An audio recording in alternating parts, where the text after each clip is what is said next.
topics. So let's go out and find some others that had those same sorts of experiences in dealing with hostile audiences or people that don't think the same way you do. And that's how this panel came about, right? And I have been told to stay to a script. Because now that I'm retired, I'm liable to say anything, right? Because it really doesn't matter. Our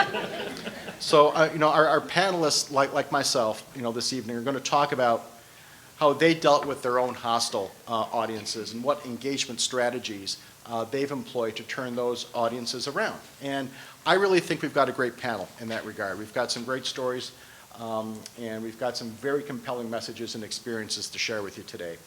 First of all, and we're going to introduce these folks in order of their talk. Deborah Kazanelson-Dean, who is Executive Vice President at Edelman in Los Angeles, to my immediate left, mother of a Buckeye, but that's okay. We also have Morgan Krinkla over here, who's Manager of Issues Management Communications at Chevron Corporation. And everybody, if they have to fill up, you go to your Chevron station tonight, right? We also have Robert Alaniz, a Senior Partner at the Milagros Strategy Group, right there. And all the way to the end, we have Clint Schaff, who's Vice President and U.S. General Manager of Camp Playa, Vision 7 International. And I'll certainly go into more detail about their background as they take their chairs. Actually, they're already taking their chairs, actually before they tell their story. So as for myself, I get to begin my story now, and here we are.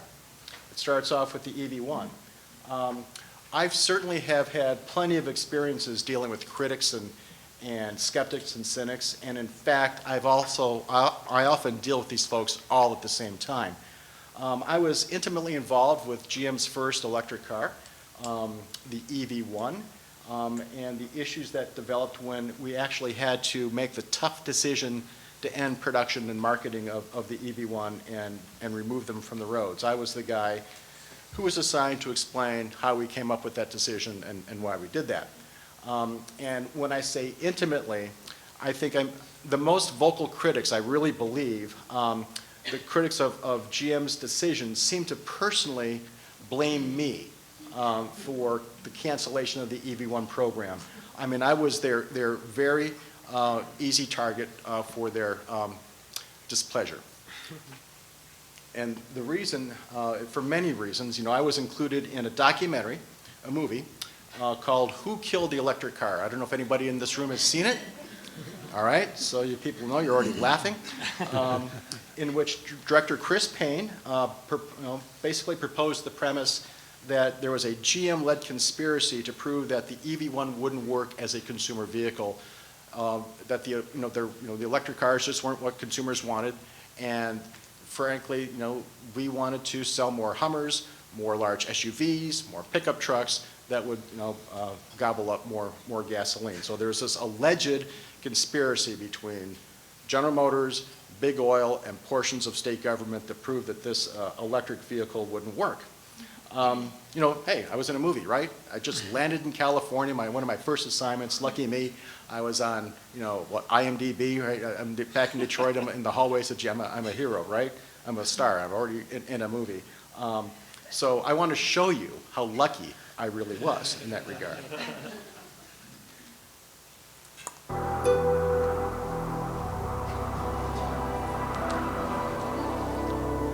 There are one of four things that will happen with the EV1s. They'll go to colleges and universities, to engineering schools. They'll go to museums and other displays across the country. Other EV1 vehicles are being driven by our engineers, and the other option for the EV1s at the end of their life is recycling. But know that every part of the EV1 is going to be recycled, dismantled through a third party, and then reused. Everything is going to be recycled. We're not just going to crush it and send it off to a landfill. And what do you see, right? Cars that are crushed. Apparently, they're going off to a landfill, right? So I look like Richard Nixon's press secretary. I was called, Darth Vader. Actually, they started calling me Barth Vader as a play off of my name.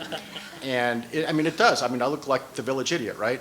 And there are 4 or 5 other quotes that same thing happened, right? I could have said the sky was, it could have been a beautiful day. Sky is blue, and there goes a tornado in a Kansas trailer park. But what you don't understand, or what is not also told, is those bodies had to be crushed to send the vehicles through a shredder so that you could separate all the ferrous metals for recycling purposes. But it is what it is. This is what the general public saw, and I just looked like the evil corporate liar at the time. However, obviously, from my point of view, my personal point of view, that conspiracy premise and all of the angst that was perpetuated and the movie sort of reinforced really couldn't have been further from the truth. But the public really didn't know that. All they remember is scenes like that and some of the other quotes that I was refuted without really getting the whole story, right? A lot of things hit the cutting room floor. In life, there's a lot of black and white, but the truth is usually somewhere in the middle, right? There was a lot of gray in the story. 800 leases in a 4-year time frame does not a business make. Gas is 99 cents a gallon. We didn't have this huge awareness of what climate change was all about. Didn't know what, didn't have these energy wars going on in the Middle East, and you could fill up your Suburban for maybe, $15, and it was like a rolling living room. So there was less, that's my disclaimer, that there was less of a desire to make the trade-offs in your daily transportation lifestyle that were necessary to make a car like the EV1 work. It was a great car. I had one, I loved it, but I never went more than 40 miles because I never wanted to get stuck, which I did on one occasion. There was true range anxiety back in the day. So when you really take a look at it, what killed the electric car was this whole affordable gasoline. A lot of things were there. There wasn't this GM-led conspiracy. But the film and the emotions really was the basis for the understanding of what our commitment was, and to what was our commitment about removing the vehicle from the environmental equation. Well, people didn't think there was much. There were EV1 funerals. There were more pictures of the crushed vehicles. And Chris Payne, love him to death. He was the director. He was an evangelist. He had his story to tell. But we had to do a lot of work at General Motors to change this misperception and this hostility that was growing. There was this huge groundswell of hostility that evolved.